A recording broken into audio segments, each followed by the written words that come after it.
Final photograph. அது ஒரு மனிதன் ஷேகுவாரா சொல்லுவாங்க இல்லையா, ஒரு விஷயத்திற்காக போராடினோம், இந்த போராட்டம் ஒரு இடத்தில் முற்று பெற்று விட்டது என்று நினைத்தால் அவன் போராடி அல்ல. எதை நோக்கி நம்ம நகர்ந்தோமோ அது கிடைத்தது.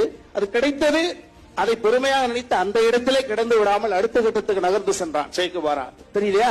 அதை போல ஐபிஎஸ் என்பது சாதாரண விஷயம் இல்லையா? சாதாரண விஷயமா இல்லை. அதை படித்து முடித்து வேறு ஒரு தேசத்தில் தனது 9 வருட காலம் மிஸ்டர் கிளீனாக இருந்து இன்றைய தினம் அது ஒரு இயக்கம், ஒரு இயக்கத்தினுடைய மாநில தலைவர் பொறுப்பை சில மாதங்களிலேயே பெற்று, அது சாதாரண விஷயம் கிடையாது. எவ்வளவு போட்டிகளை தாண்டி இருந்தால் அந்த இடத்துக்கு வர முடியும்.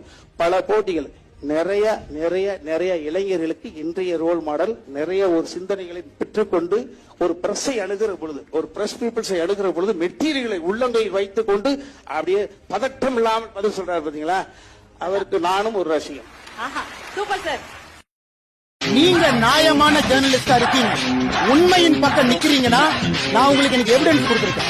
நான் உங்களுக்கு இன்னைக்கு பேசுனத ஒரு நிமிஷம், நான் உங்களுக்கு பேசுனதெல்லாம் எவிடன்ஸ். இடுக்கி கலெக்டர் இருக்கணும், தேனி கலெக்டர் இருக்கணும், எவிடன்ஸ். It's recorded fact.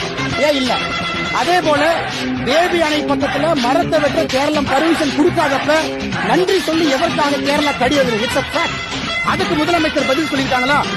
ஒரு முறையும் பாரதிய ஜனதா கட்சியும் பாரதிய ஜனதா கட்சியினுடைய மாநில தலைவர்களும் இதற்கு முன்னாடி நாங்க பத்திரிகை நண்பர்கள் கேட்கிற கேள்விக்குள்ள பதில் சொல்றோம். இந்த திராணி உங்களுக்கு இருக்கா? நீங்க போய் திராவிட முன்னேற்ற கழகத்தினுடைய முதலமைச்சர் மு.க. ஸ்டாலின் அவர்கள்ட்ட இதே கேள்வியை கேட்டு அவர்கிட்ட மன்னிப்பு வாங்குற திராணி உங்களுக்கு இருக்கா? நீங்க எனக்கு சொல்லலாம்.